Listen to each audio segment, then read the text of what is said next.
Como mencionaba, ¿no? Entonces, todas estas islas estaban conformadas, estas aves que se encontraban en estas islas, ¿no? Que se encuentran en diferentes islas, todas en un inicio formaban parte de una sola isla. Pero ¿cómo se ha formado esta variabilidad de estos pinzones de Darwin? Justamente, estas islas se fueron separando y influenciaron en que esta ave inicial, que se alimentaba de semillas, cambie su dieta alimenticia a una variedad de alimentos que se encuentran en cada isla. Por ejemplo, esta avecita de aquí, ¿no? Esta avecita de aquí, que tiene un pico corto y agudo, se alimenta de insectos. Esta avecita de aquí, ¿no? Que tiene un pico mucho más grueso, ¿no? Pero agudo también, se alimenta de hojas. Va a haber otro grupo de pinzones, ¿no? Que se alimentan, por ejemplo, de cactus o de frutos de plantas. Entonces, de acuerdo a las plantas, ¿no? Que se encuentran en cada lugar, ¿no? De acuerdo al contexto de la naturaleza que les proporciona ese alimento, estos individuos van a cambiar su dieta alimenticia.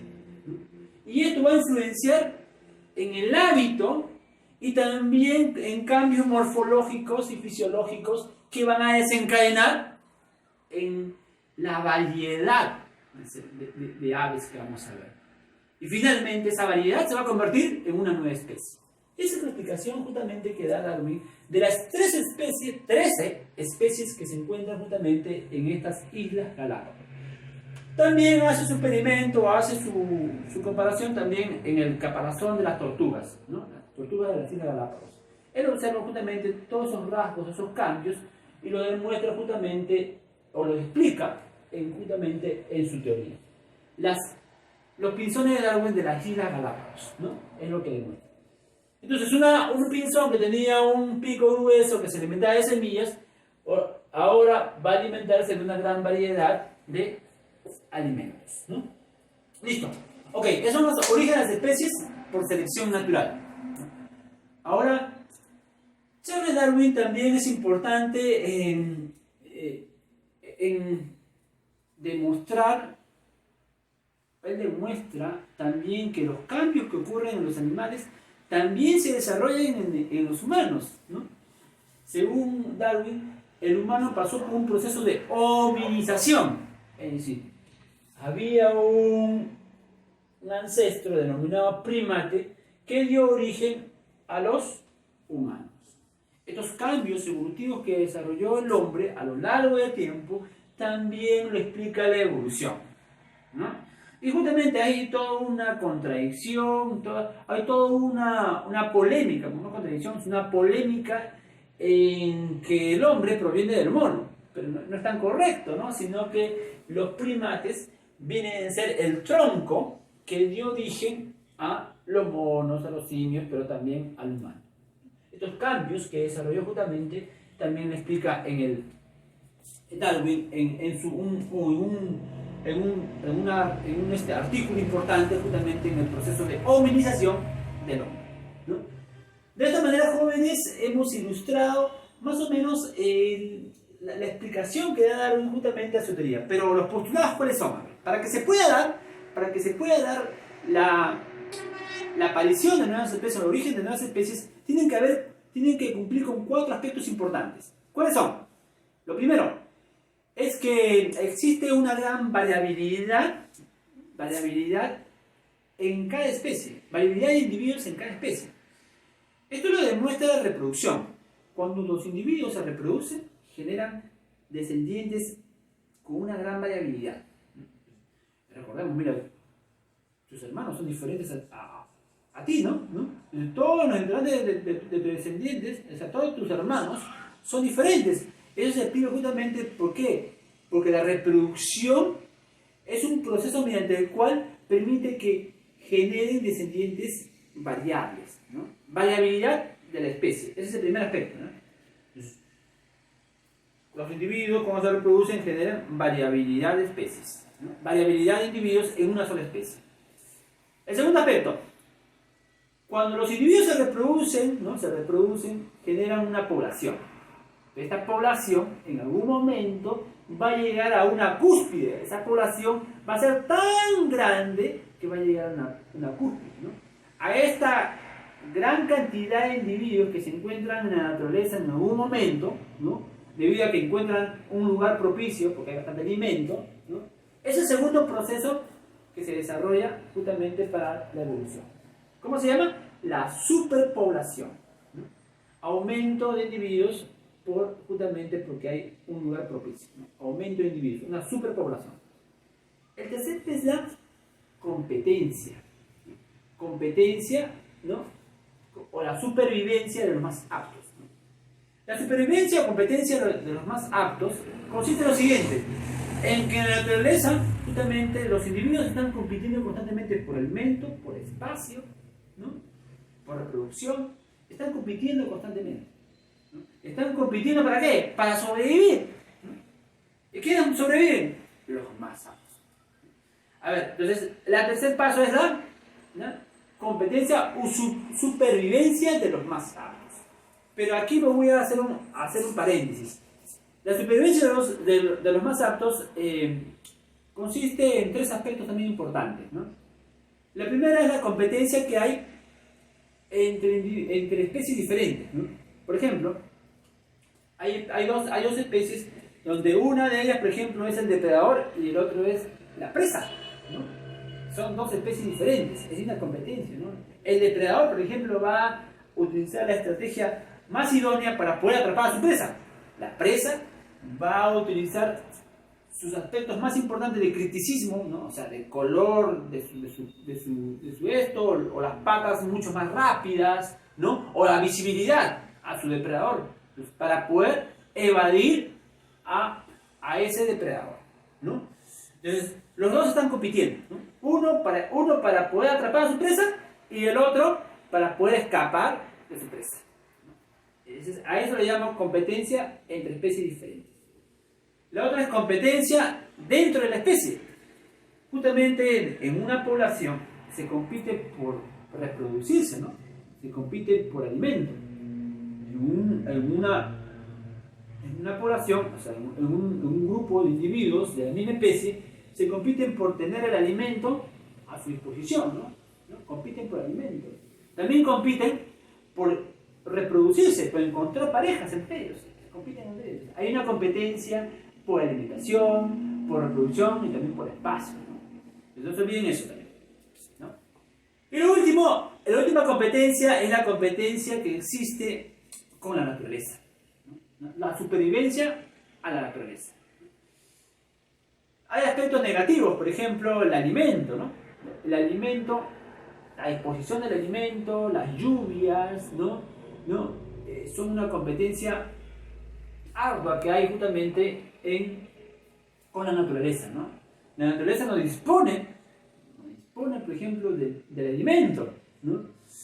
El agua, ¿no? También, ¿no? El alimento, el espacio.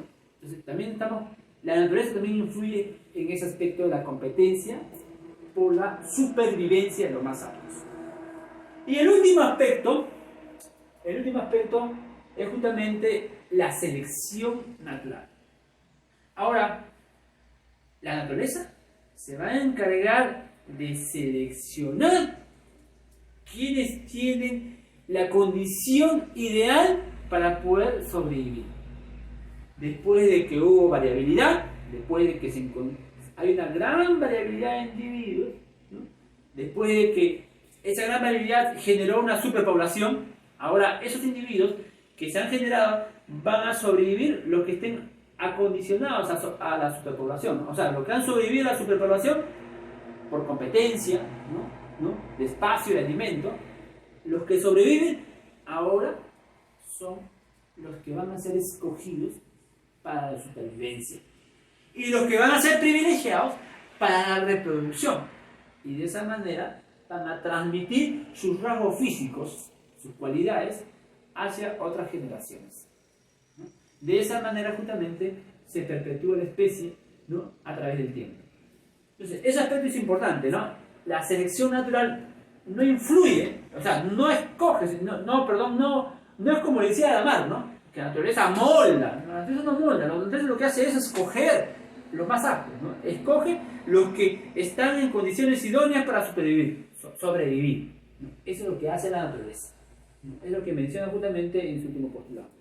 Justamente cuando ya se escogen los individuos que tienen los rasgos más idóneos, los que están mejor adaptados, son los que van a sobrevivir y los que van a generar subespecies, variaciones que van a generar subespecies y nuevas especies posteriormente, ¿no? Pero estos cambios que se desarrollan tienen un proceso largo, ¿no? La explicación que da Darwin justamente a estos cambios es justamente porque estos cambios no son repentinos, no es de un momento a otro, de aquí 100 años, ¿no? Se da un cambio y ahí se generan nuevas especies, ¿no? Que son cambios que se dan a lo largo del tiempo, ¿no? Eso es justamente la evolución. ¿Qué es la evolución? La evolución es un proceso largo, ¿no? Que se da por una serie de cambios que ocurren en los seres vivos. Esa es la evolución que explica Charles Darwin, ¿no?